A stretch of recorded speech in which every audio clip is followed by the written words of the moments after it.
What is up, JL Life? Modell here. In today's video, we're going to be showing you how to install a set of Skull Krusher innards for the Jeep JL and JT. Stay tuned.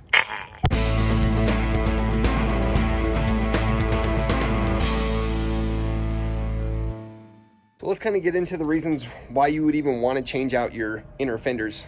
Reason number one, you changed out your outer, you're going to have to change your inner, at least for the JL, unless you want to modify it. If you modify it, you can get it to work. Moving to aftermarket, of course, looks better. You don't want to run with no fenders because you're going to be leaving the engine compartment open to all the elements, throwing rocks up into the engine bay, mud.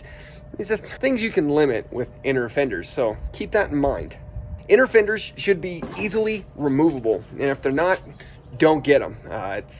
Eventually you're going to need to get back there, and the more of a headache it is to do, the less you're going to want to do it. Just off the top of my head, a couple reasons why you would even want to take out the inner fenders.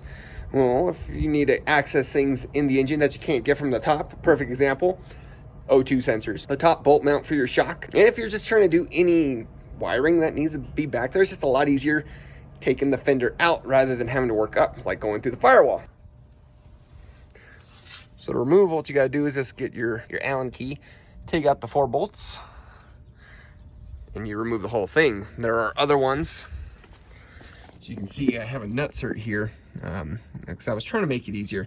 It's still a pain in the butt because you can't really get to it straight from here.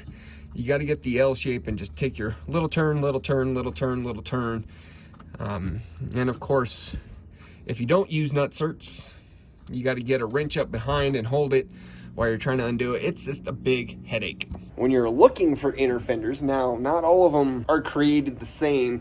Some sit closer to the tire, which of course gives you less clearance, and as your tire starts biting into the inner fender, well, I mean, you're going to ruin your inner fender. So here were the aftermarket inners that we had beforehand, and the way it mounted was nut and bolt in those 3 spots and a nut and bolt right there. And so as you can see, it worked. It made it so you didn't have to modify anything or drill into the Jeep, but it was not the cleanest looking design, and it also doesn't provide you the most clearance for your fenders.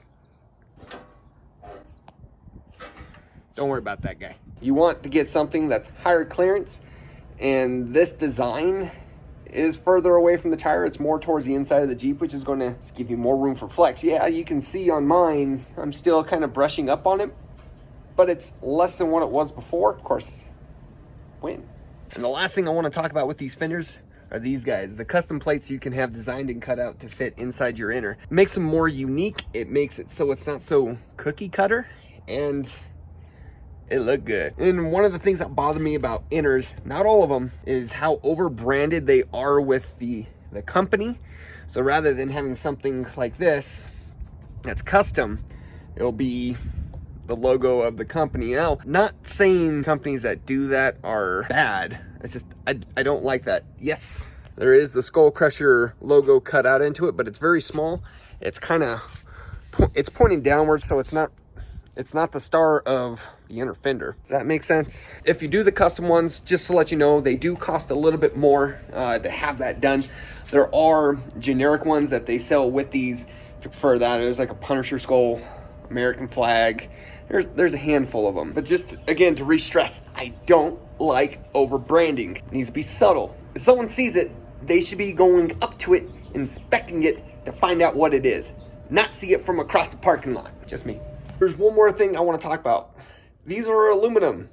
Do not get fenders that are steel. Reason being, they're prone to rust. You get a lot of rocks chipping, so regardless of what powder coating you have, regardless of what paint job you have, you're going to chip inner fender paint jobs. It's bound to happen. And if it's steel, you're going to start getting rust. And inner fenders are expensive. Go with aluminum. And plus, they're lighter. I painted mine. All what I did was just cleaned it up with alcohol and used engine spray paint, a couple layers. From what I understand, there is like pre-treatment for aluminum to help that bond better. I didn't do that. I've been pretty happy. It's been rubbing up on the tire. It's not just ripping off. So, yeah, I'm good with it. I'm good with it. Let's get into this install. You are going to be drilling into the Jeep for this, though that kind of makes some people cringe. It's easy to do. Just take your time, follow the steps, and you'll be able to get this done. Once it is done, trust me, you're going to appreciate it a hell of a lot better when it comes around when you need to remove those inner fenders to get behind it. Guarantee it. Real quick, before we get started, I kind of just want to go over everything that we're going to be using for this install. A marker, a wrench, an Allen key, of course, the hardware, the nutserts, the washers, an impact drill, a drill with a step bit, and a center punch if you have one. I don't. I'm just going to be using a small drill bit to get my stuff started. As far as installing the nutserts, you don't need fancy specialty tool to do it, though it makes things easier. It's doable without it. So this is what we're going to be using to install the nutserts. Just a bolt, any regular bolt that will thread onto the nutserts that you want to use.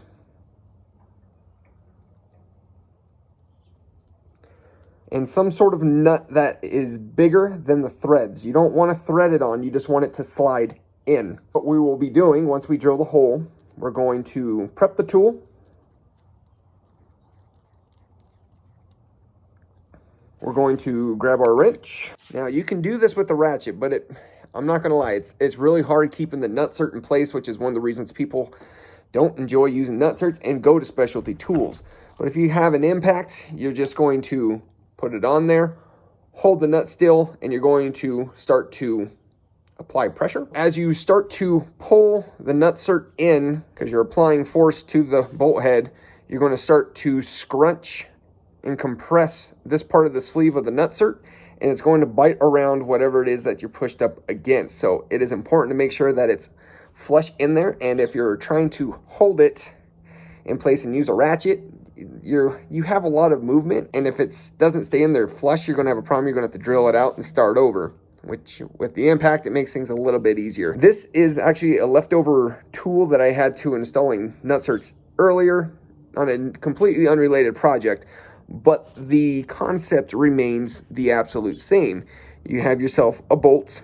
Granted, this one's a little short, but it's what I had available. You're going to get a nut that is too big for the threads. You don't want to thread it on. It's going to slide over. You're going to get your nutsert on, and it's going to work the exact same way.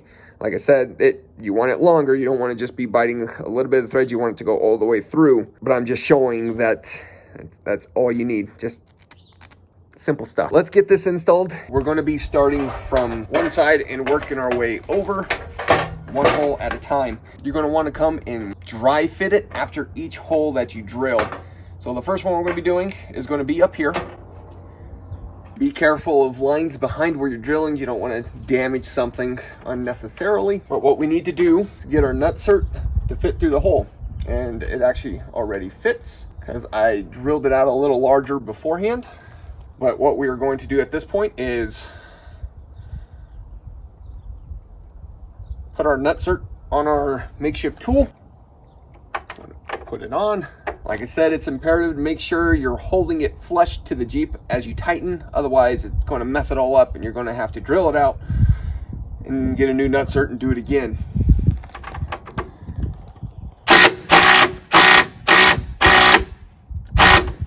And all what you want to do is get it to where it's snug. If you over tighten it, you will break it. So do not over tighten. As I said, after each hole that we drill, we are going to want to dry fit it.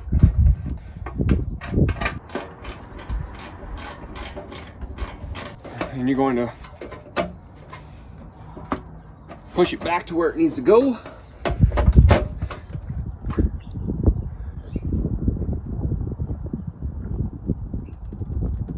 You're going to mark in the middle of the next hole. You're going to take it back out.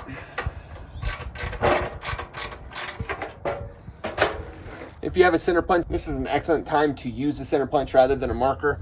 I've lost mine. Since we're drilling metal, goggles. Last thing you want is a piece of metal shaving in your eyeball. You're going to get your drill, find your mark.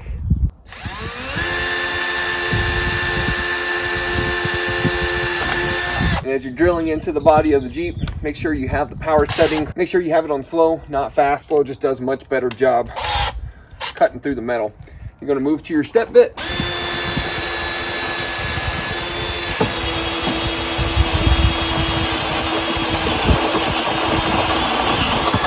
test fit your nutsert.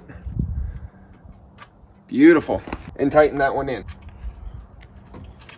Now the idea with nutserts is you want the hole just slightly bigger than the nutsert itself. The tighter you have the fitting, the better it's going to mate to the surface. Make sure you're pushing in, keeping it flush.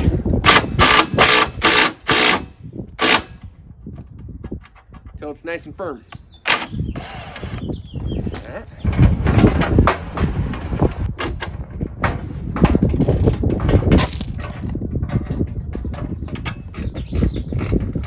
And it's imperative while you're doing this, don't push super hard onto the nutsert. And if you feel resistance as you're trying to screw it in, readjust. Maybe put some anti-seize on it to help lube it through. Nutserts don't do a very good job handling resistance.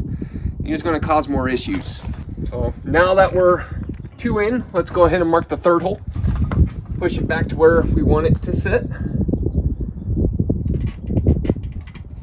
Now I know it's going to be really tempting just to mark that last hole and drill it while it's out. I can't stress enough, don't do it. Continue to do one at a time. Reason being, as you're putting in the nutserts, it has the tendency to make the fender shift. So it's very well, these two lining up, you mark these 2 holes and you find out this one's off by 1/4 of an inch, and now it's not going to fit. So just stay the path, do one at a time.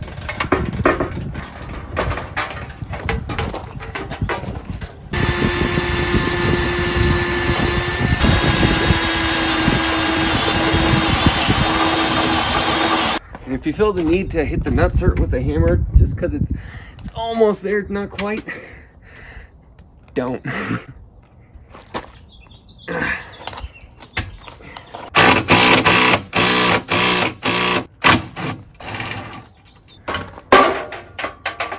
For added clearance, I want to push this back just a little bit to kind of make sure this edge doesn't get caught by the tire when it's flexing.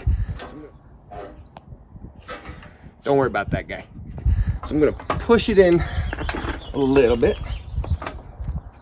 Make my mark. Pull it back out.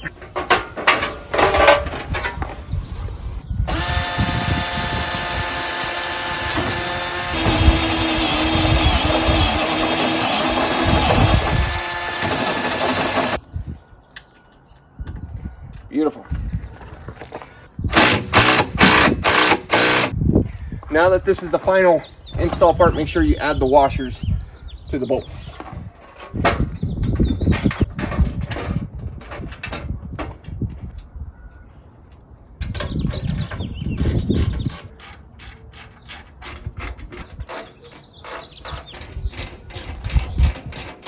All right. So there we are, all done. It looks great.